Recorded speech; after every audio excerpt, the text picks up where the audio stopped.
ராமேஸ்வரம் வரும்போது பேச வேண்டும் என்ற நிலையில் நரேந்திர மோடி இருப்பதாகவும் நான் கேள்விப்படுகிறேன் பிரதமர் செயலகத்தில் இருந்து. இருப்பினும் டெல்லிக்கு வந்து அதை பெரிய ஒரு நாடகமாக நடிக்க ஆசைப்படுகிறார் மு.க. ஸ்டாலின். அதற்கு நரேந்திர மோடி இடம் கொடுக்க மாட்டார் என்றும் பல பாஜக தலைவர்கள் என்னிடம் சொன்னார்கள். ஜெகத் ரக்ஷகன் போன்றவர்கள், டி.ஆர். பாலு போன்றவர்கள், அவர்களுடைய கம்பெனியெல்லாம் ரெய்டு நடந்தது பல மாதங்களாக முன்னதாக. அது பற்றியும் கவலையுடன் இருக்கக்கூடிய மு.க. ஸ்டாலினுக்கு கண்டிப்பாக நரேந்திர மோடி ஒரு விதமான பதிலை கொடுப்பார். மு.க. ஸ்டாலின் ராமேஸ்வரத்திற்கு போய் ஜெயலலிதா இல்லாத, கருணாநிதி இல்லாத தமிழக சட்டமன்றத்தை மு.க. ஸ்டாலின் 5 வருடங்கள் நடத்தி காட்டினார். இருப்பினும் 2026க்கு பிறகு அவர் முதலமைச்சராக தொடருவாரா, அல்லது அவருடைய மகன் உதயநிதிக்கு கொடுப்பாரா, அல்லது எதிர்கட்சியில் உட்காருவாரா என்பதெல்லாம். பாண்டிச்சேரியில் கிரண்பேடி ஓட விரட்டினாரோ அதே மாதிரி தமிழகத்தில் ஆர்.என். ரவி அவர்கள் திமுக தலைவர்களையும் முதலமைச்சரையும் ஓட விடுகிறார். அந்த பின்னணியில் பார்த்தால் தமிழக சட்டமன்றத்திற்கு முன்னதாக தேர்தலை நடத்தக்கூடாது. ஜனவரி மாதத்திற்கு முன்னதாக இவர்கள் சட்டசபை கலைக்க வேண்டும் என்றால் மத்திய அரசாங்கத்தை ஒத்துக்கொள்ளாது. தேர்தல் கமிஷன் கார போட்டுவிடும். ஜனாதிபதி ஆட்சி தான் தமிழகத்தில் இருக்கும். அதை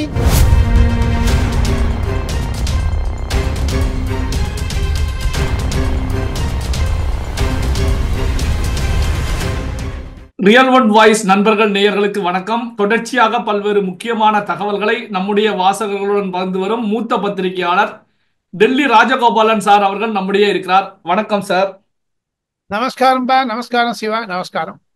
தமிழக முதலமைச்சர் மு.க. ஸ்டாலின் அவர்களை பொறுத்த வரைக்கும் பிரதமர் மோடி இடத்துல நேரில் சந்திப்பதற்காக டைம் கேட்டிருக்காங்க. அதாவது கூட்டுக்குழு 8 மாநிலங்களை சேர்ந்த பல கட்சிகள் சென்னையில வைத்து நடத்திய கூட்டுக்குழுவுடைய தீர்மானங்களை நேரில் சென்று வழங்குவதற்காக அப்பாயின்மெண்ட் கேட்டிருக்காங்க.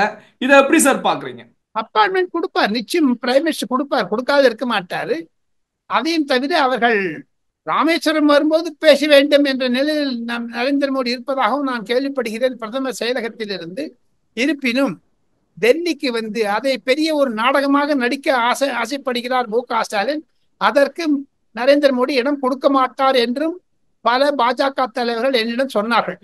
சார், இப்போ பிரதமர் மோடி அவர்களை பொறுத்த வரைக்கும் வரக்கூடிய 4ஆம் தேதி இலங்கைக்கு 2 நாள் பயணமாக செல்ல இருக்காங்க. இப்படியான சூழ்நிலையில தமிழக சட்டமன்றத்தில் கச்சதீவு மீண்டும் திரும்ப பெறப்பட வேண்டும் அப்படிங்கிற தீர்மானம் முதலமைச்சர் மு.க. ஸ்டாலின் அவர்களால் நிறைவேற்றப்பட்டிருக்கு.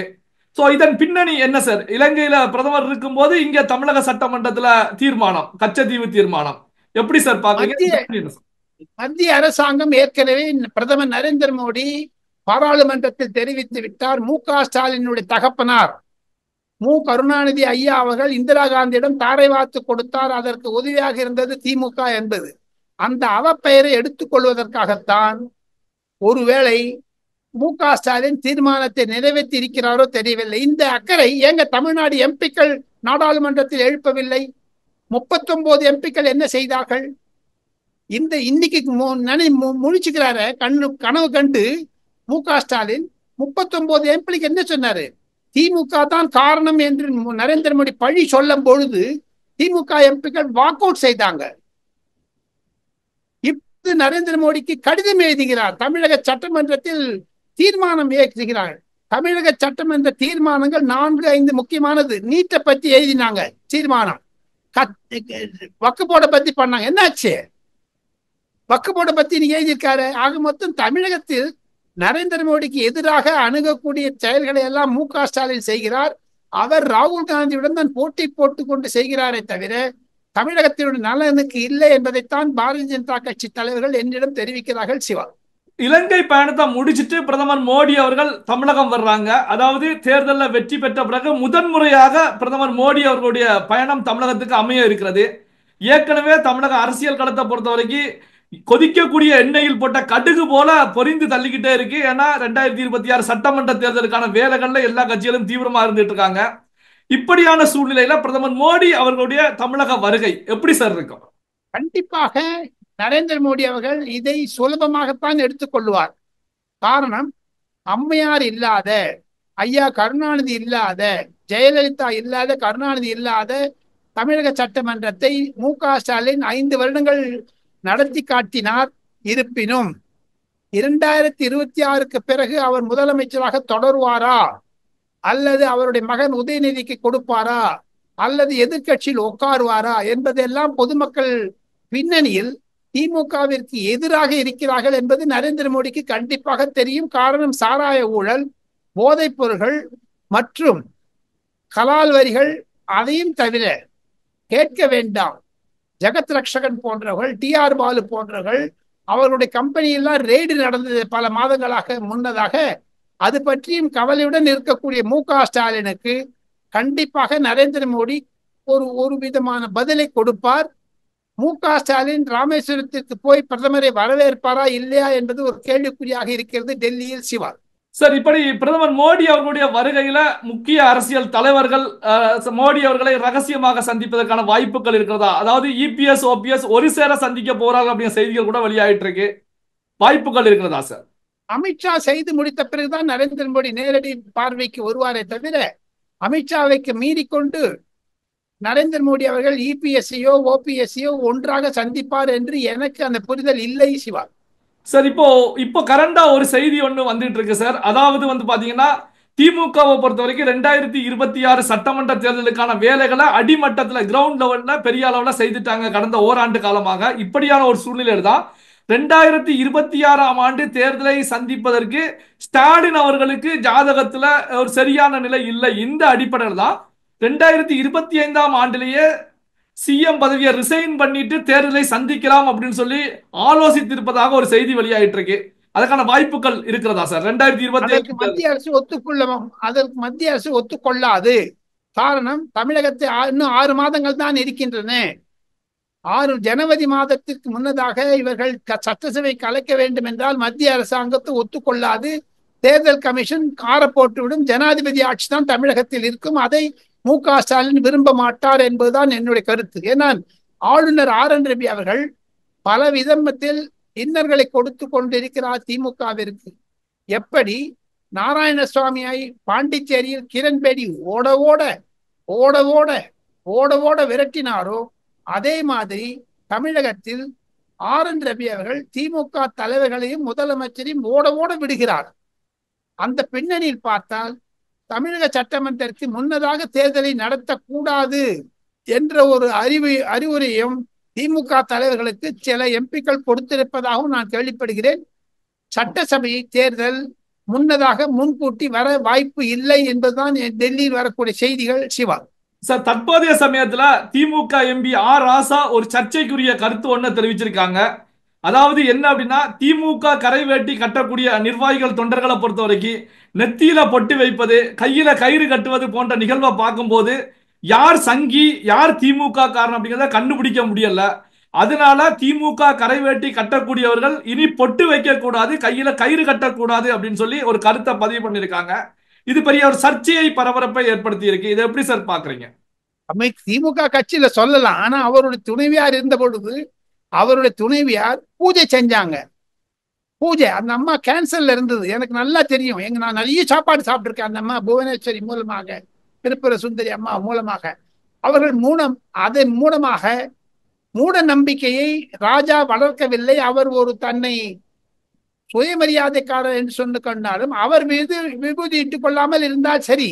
ஆனால் 2021 2024 பொது தேர்தலின் பொழுது திமுக பேச்சாளர்கள் பட்டப்பட்டியா விபூதியும் நாமம் போட்டு வந்தாங்களா, அதையும் சொல்றது, அதையும் ராஜா மறுக்கிறார். ராஜா தன்னுடைய துணைவியார் பூஜை செய்வதை ஏன் மறுக்கவில்லை? அப்பொழுது உயிருடன் இருந்த பொழுது. துணைவியார் மறைந்த பிறகு அவருடைய மகள் லண்டனில் படிக்கிறாரே, அதற்கெல்லாம் பூஜை செய்தாரே, அது எல்லாம் என்ன ஆச்சு? அது ஆக மொத்தம் இரட்டை வேடம் போடக்கூடிய திமுகவுடைய ஒரு எம்பிக்களாக இருந்தாலும் சரி, அது ராஜாவை பாதித்தாலும் சாதரித்தாலும் இருந்தாலும் சரி, அது மாதிரி அவர் சொல்லுவது தவறு. காரணம், இந்துக்கள் தான் நிறைய பேர் ஓட்டு போட்டு ஜெயிச்சிருக்காங்க. திமுக போட்ட இந்துக்களுக்கு இது ஒரு அவமரியாதையாகத்தான் கருதுகிறார்கள். அதை பாரதிய ஜனதா கட்சியினுடைய தலைவர்கள் சொல்லுவதை அதையும் குறிப்பிட வேண்டும் என்று நான் குறிப்பிடுகிறேன். சிவா சார், இந்த விஷயத்தை ஆர் ராசாவுடைய சர்ச்சைக்குரிய பேச்சை தமிழக முதலமைச்சர் மு.க.ஸ்டாலின் அவர்களுடைய மனைவி துர்கா ஸ்டாலின் அவர்கள் ஏத்துக்குவாங்களா சார்? காரணம் என்ன அப்படின்னா, துர்கா ஸ்டாலின் அவர்கள் கோயிலாக சென்று வந்துகிட்டு இருக்காங்க. இப்படியான ஒரு சூழ்நிலையில ஆர் ராசா பேச்சு துர்கா ஸ்டாலின் அவர்கள் ஏத்துக்குவாங்களா? திமுக தலைமை முதல்வருடைய ரியாக்ஷன் எப்படி சார் இருக்க போகுது? ரியாக்ஷன் ஒண்ணும் இருக்காது. காரணம் அவர் கி வீரமணி என்ன சொல்றாரோ சொல்லுவார். ஆனாலும் ராஜாவுடைய விஷயத்தை துர்கா ஸ்டாலின் ஏற்றுக்கொள்ள மாட்டார் என்பதுதான் என்னுடைய திட்டவட்டமான கருத்து. ராஜா பேசுவதை திரும்பி பெற வேண்டும். அது இந்துக்களுக்குடைய ஒரு எண்ணங்களையும் பொட்டு வைப்போம். நான் நாமம் போட்டு என்கிட்ட அவர் சொன்னதே கிடையாது. நான் திமுக காரணம் இல்லையே. எதற்காக அவர் அனைவரும் சொல்ல வேண்டும்? அது திமுக கார வேட்டி படைப்போ எவங்க வேட்டி கட்டிக்கிறாங்க திமுக? இப்போ எல்லாரும் பேண்ட் தானே சார் போடுறாங்க. பேண்ட்ல கருப்பு சேப் போடுறாரா? என்ன பேசுறாரு ராஜா? சார், செங்கோட்டையன் அவர்கள் 2வது முறையாக டெல்லி வந்திருந்தாங்க. முதல் முறை வரும்போது உள்துறை அமைச்சர் அமித்ஷா அவர்களை சந்திச்சு பேசியிருந்தாங்க.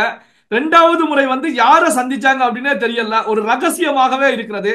செங்கோட்டையன் இடத்துல செய்தியாளர்கள் கேட்டப்ப கூட அவர் சிரிப்பை மட்டுமே பதிலாக கொடுத்துட்டு நகர்ந்து சென்றுட்டாங்க.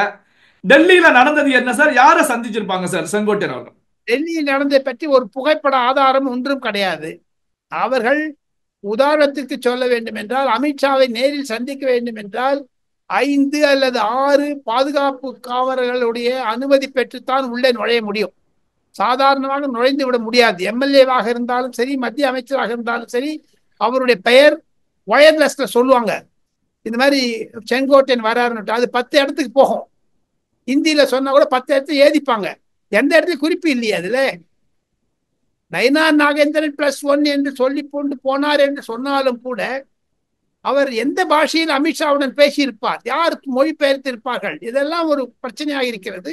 ஆக மொத்தம் செங்கோட்டையன் வந்ததை பற்றி அதிமுக பொதுச் செயலாளர் எடப்பாடி பழனிசாமி பதில் சொல்ல தயாரா இல்லை. செங்கோட்டையன் தயாராக இல்லை. ஆக மொத்தம் அவர் வந்து போனாரா என்பதே ஒரு சந்தேகமாகத்தான் இருக்கிறது. இது ஒரு கட்டுக்கதையாக இருக்கிறது. ஆனாலும் செங்கோட்டையனுடைய பயணத்தை பற்றி அதிமுக காரர்கள் பேச மறுக்கிறார்கள் என்றும் நான் சொல்ல முடியும். சிவா, மிஸ்டர் தம்பிதுரை இதை பத்தி பேச மாட்டேன்னுட்டார். பல்வேறு முக்கியமான தகவல்களை நம்முடைய வாசகர்களுடன் பகிர்ந்து கொண்டதற்கு நன்றி சார். நன்றி.